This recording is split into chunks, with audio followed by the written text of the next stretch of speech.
కమనీయ కిశోర ముగ్ధమూర్తే కలవేణుపణితాదృతాననేందో మమ వాచి విజృంభతాం మురారే మధురిం నః కణికాపి copy copy.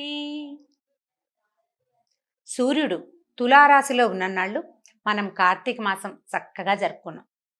సూర్యుడు తులారాశి నుంచి ధనురాశిలోకి ప్రవేశిస్తాడు.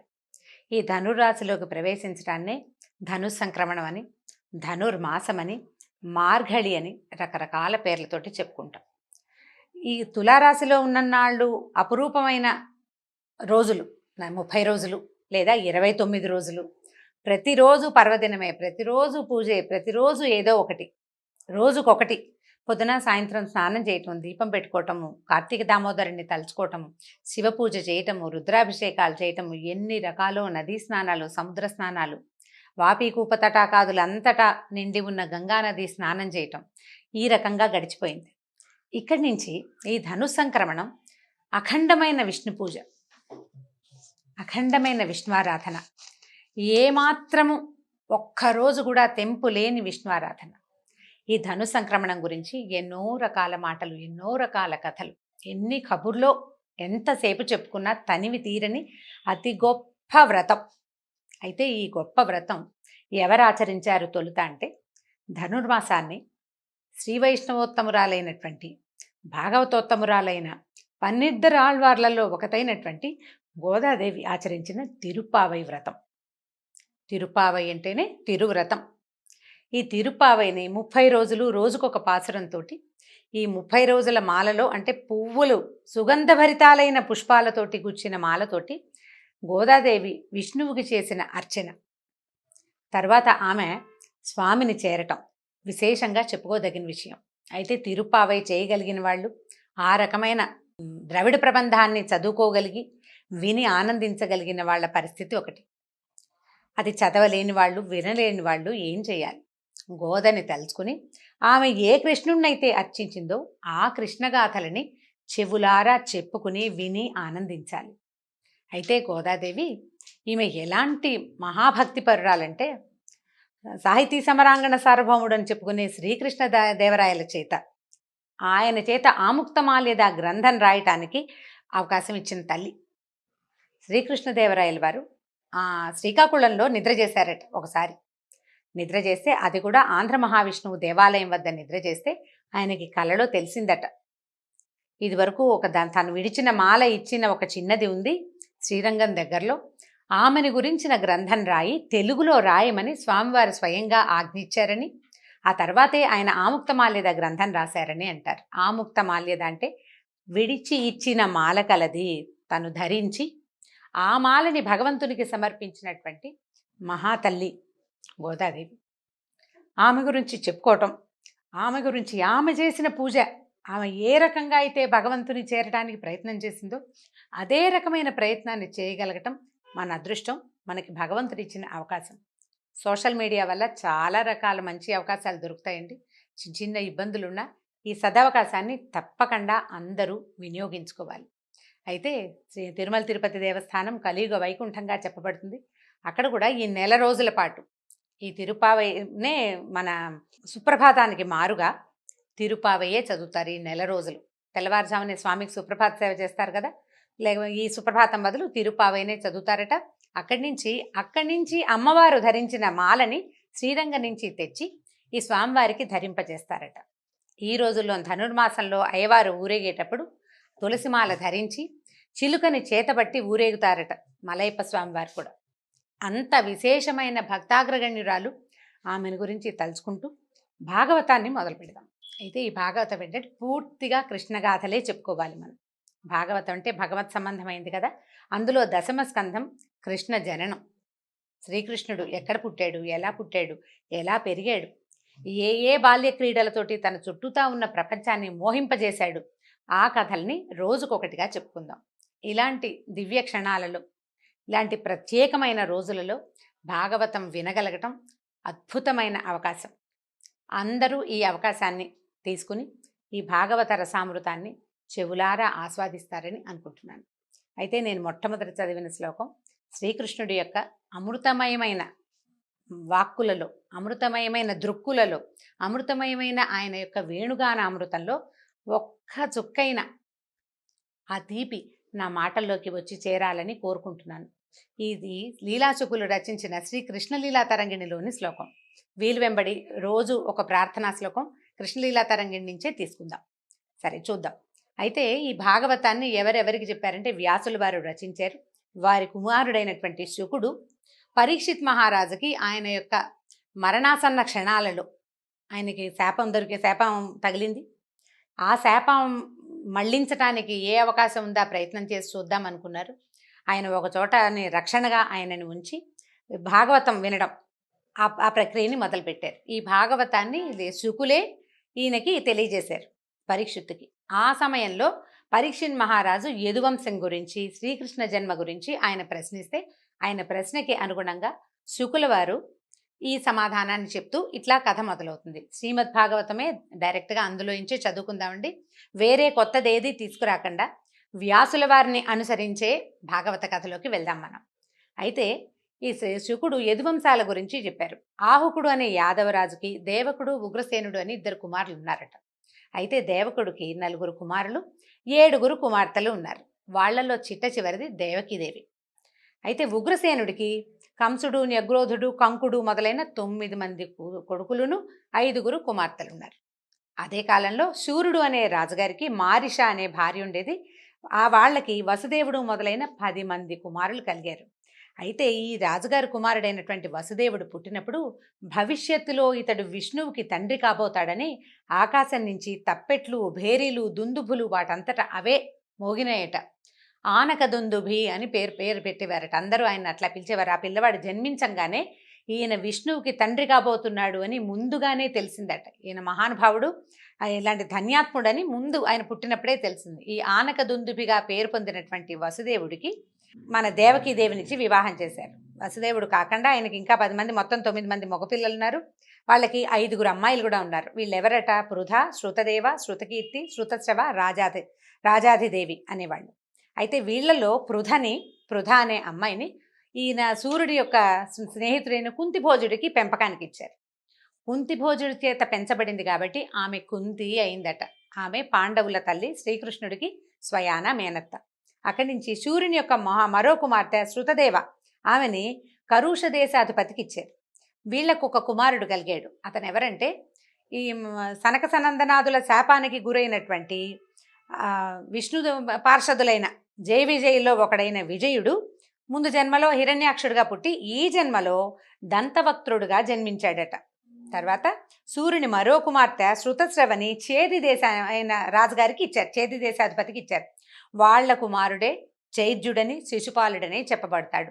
ఇతను శాపావసానంలోకి చివరి 3వ జన్మగా ఎత్తినటువంటి సనక సనందనాదుల శాపంలో చివరి శాపాన్ని పొందినటువంటి ఆ విష్ణు పార్షదుడు. జయ విజయులిద్దరూ, ఒకడు దంతవక్త్రుడు గాను, ఇంకొకడు శిశుపాలుడు గాను శ్రీకృష్ణుడు జన్మించిన కాలంలోనే స్వయాన అతనికి మేనత్తలకి కుమారులుగా జన్మించారు వాళ్ళిద్దరు. ఇప్పుడు వసుదేవుడు ఏం చేశారట? 7 కుమార్తెలు, దేవకుని 7 కుమార్తెల్ని పెళ్లి చేసుకున్నాడు. వీళ్ళు కాకుండా కూడా ఇంకా ఆయనకి భార్యలు ఉన్నారు. ఆ రోజుల్లో ఎక్కువ మంది భార్యలు ఉండటం చాలా సహజమైన సంగతి కదా. పౌరవి, రోహిణి, భద్ర, మదిర, రోచన ఇలా అనే భార్యలు కూడా ఉన్నారట. వీళ్ళకి సరే ఈ దేవిని వివాహం చేసుకున్నారు. ఈ వివాహం చేసుకున్న కాలంలో ఏమైందట? అమ్మాయికి పెళ్ళయింది. ఈ రాజుగారు వాళ్ళకి ఇతోధికంగా అమ్మాయికి బోల్డంత సంపదలు అవి ఇచ్చి పంపించారు. ఈ బాబాయ్ కూతురు అంటే పెత్తండ్రి కుమార్తె అయినటువంటి దేవకీదేవి ఆ ఆఖరి పిల్ల కావటం వల్ల కంసుడికి ఆమె అంటే చాలా ప్రీతట.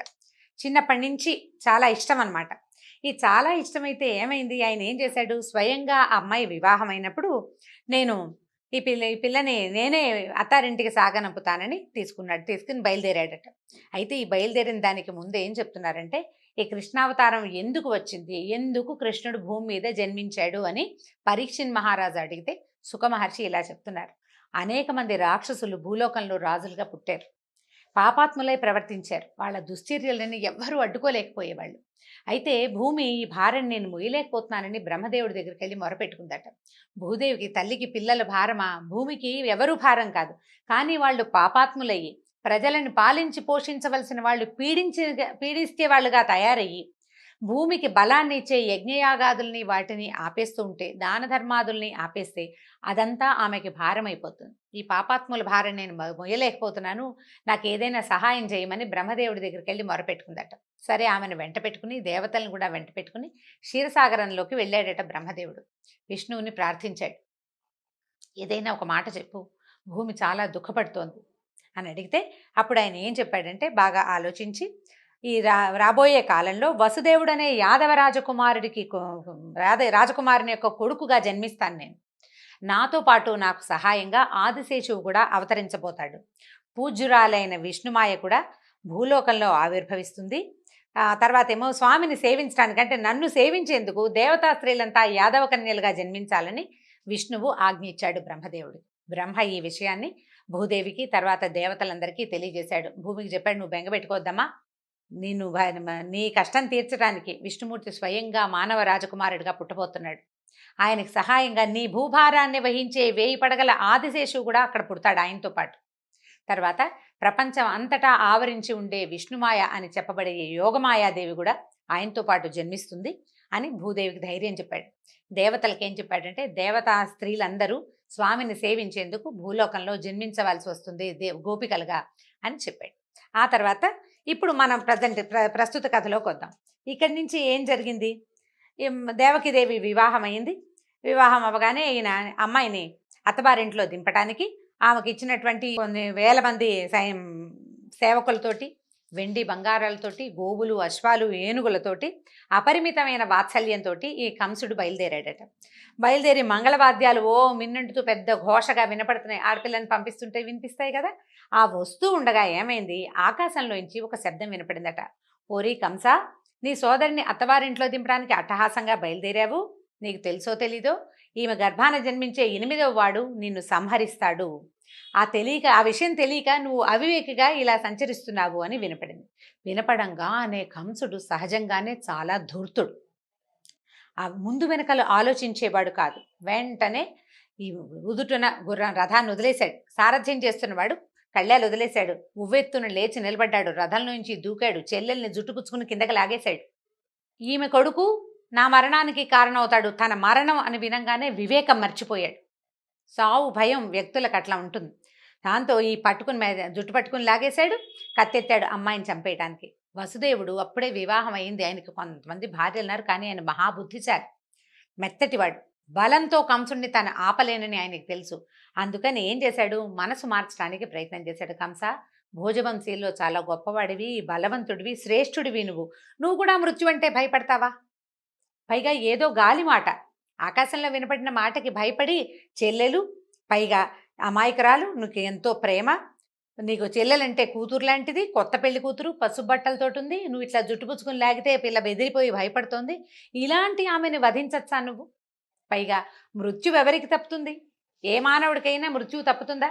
నీలాంటి మహావీరులు మృత్యువుకి భయపడతారా? ఒక మాట విని ఇంత పని చేస్తావా అని చెప్పి ఆపబోయాడు. కాతే మరణ భయంతో తనకి మరణం వస్తుందన్న మాట వినేసరికి ఉద్వేగానికి లోనైపోయిన కంసుడు వినలేదు.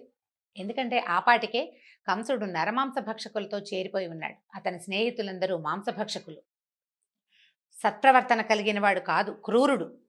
దాంతో ఇంకా వేగంగా ఆలోచించి ఈయన ఏం చేశాడంటే, ఇప్పుడు ఆయన ఏమనుకున్నాడు, ఇప్పుడు ఈ పెళ్లి కూతురు మీద భయం కాదు కంసుడికి, ఈమెకు పుట్టబోయే సంతానం మీద. కాబట్టి సంతానం వైపు కంసుడి దృష్టి మరలించి ప్రస్తుతం ఈ భార్యని, కొత్త పెళ్లి కూతురిని రక్షించుకోవాలనుకున్నాడు. ఆయన ఏం చేశాడు, ఆలోచించుకుని వెంటనే ఏం చెప్పాడు, పైగా భయపెట్టిన నీకు మరణం తప్పదు లాంటి మాటలు మాట్లాడకూడదు, నిన్నేం చేస్తానో చూడు అనడానికి ఇతనికి అంత శక్తి లేదు, అతను ఇంకా మహాబలవంతుడు. అందుకని చాలా జాగ్రత్తగా తొణక్కండా ఏమన్నాడంటే, నువ్వు కంగారు పడకు, సంతానం కదా నీకు సమస్య, ఆ పిల్లని తెచ్చి నీకు ఇచ్చేస్తాను. మీ చెల్లెలేం చేసింది మధ్యలో? పైగా ఇప్పుడు నువ్వు తొందరపడి చెప్తే చంపేసావనుకో, స్త్రీ హత్య, సోదరి హత్య, కొత్త పెళ్లి కూతురు, నలుగురిలో ఇప్పుడే బయలుదేరావు, ఇంతలోనే నువ్వు ఇలా హత్యలకి దిగితే నీ గ్లామర్ పోతుందని చెప్పి బెదిరించాడు. అంతే అనమాట. అది మంచి మాట. నీ తాలూకు పరువు పోతుంది. నువ్వు మరణ భయంతో ఇలా ఒక స్త్రీని వధించావు అనే పాపం మూటగట్టుకుంటావు. దానివల్ల నీకు పాపం వస్తుంది. మరణం పట్ల భయపడడం వల్ల కూడా నీకు ఉత్తమగతి రాదు. సంతానం వల్ల నీకు సమస్య. కాబట్టి పుట్టిన సంతానాన్ని పుట్టినట్టు నీకు తెచ్చిస్తాను అని చెప్పి ఒప్పించాడు. ఒప్పించేసరికల్లా సరే సర్దుకున్నాడు కంసుడు, కాస్త ఆలోచించుకున్నాడు. అందరూ తన వైపే చూస్తున్నారు. పరువు పోతుందన్న మాట అక్షరాల నిజం. తండ్రి తల్లి అందరూ ఏమంటారో, చుట్టుపక్కల ఏమంటారో, నగర పెద్దలు ఏమంటారో నాలుగు ఆలోచించుకుని, సరే వసుదేవుడు చాలా మంచివాడు, బుద్ధిమంతుడు, పైగా ఆనకదుందుబిగా పేరు పొందినవాడు, కాబట్టి అతని మాట నేను ఒప్పుకోవాలనుకుని ఏం చేశాడు కంసుడు, అమ్మాయిని వదిలిపెట్టేశాడు, అత్తవారింటికి పంపేశాడు. దేవకిదేవి వసుదేవుడు వాళ్ళ ఇంటికి వెళ్ళిపోయారు. కంసుడు స్థిమితపడి మళ్ళీ తన పని చూసుకున్నాడు. ఇంకా కొంతకాలం జరిగిన తర్వాత ఈ మన దేవకీదేవికి మొట్టమొదట ఒక కుమారుడు పుట్టాడు, కీర్తిమంతుడు అనే పిల్లవాడు. అయితే ఈ వసుదేవుడు ఏం చేశాడు, అన్న మాట ప్రకారం పిల్లవాడిని తీసుకొచ్చి కంసుడికి అప్పచెప్పాడు. అప్పటికి కంసుడికి భయము తగ్గిపోయింది. మనం వినగానే ఒక కంగారు వస్తుంది, ఉద్వేగం వస్తుంది వ్యక్తులకి. కొంతకాలం గడిచేసరికల్లా ఏమవుతుందిలే, ఏదో ఆకాశంలో వినపడింది, ఏమవుతుంది అని కొంచెం కాస్త నిదానించాడు. పైగా అష్టమ గర్భం తన మరణానికి కారణమవుతుందని తెలుసుకున్నాడు. దీంతో ఏం అవ్వదు అని అనుకుని ఏం చేశాడంటే, మొదటి పిల్లాడి చోట ఏముంది, 8వ పిల్లాడు కదా బావా, అప్పుడు తీసుకుందాంలే, అప్పుడు చూద్దాంలే, నువ్వు పిల్లవాడిని తీసుకెళ్ళిపోమని పిల్లాడిని వసుదేవుడికి ఇచ్చి పంపించేశాడు.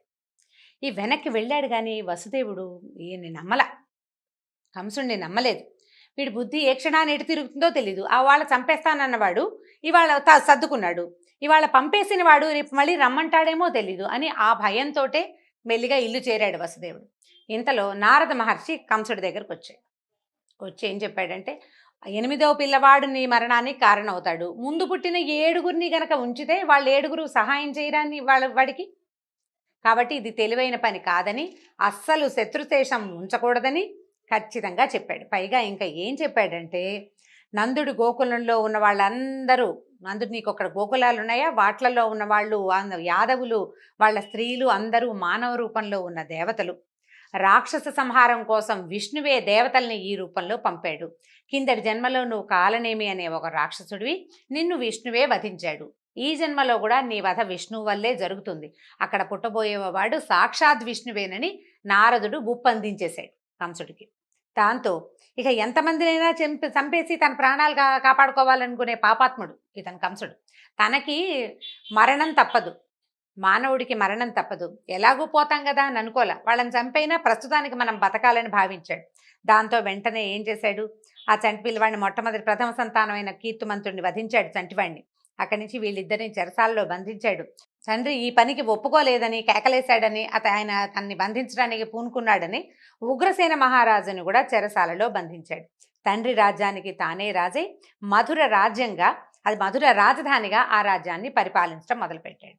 తర్వాత ఏం జరిగింది, శ్రీకృష్ణ జననం ఎలా జరిగిందో వచ్చే భాగంలో తెలుసుకుందాం. నమస్కారం.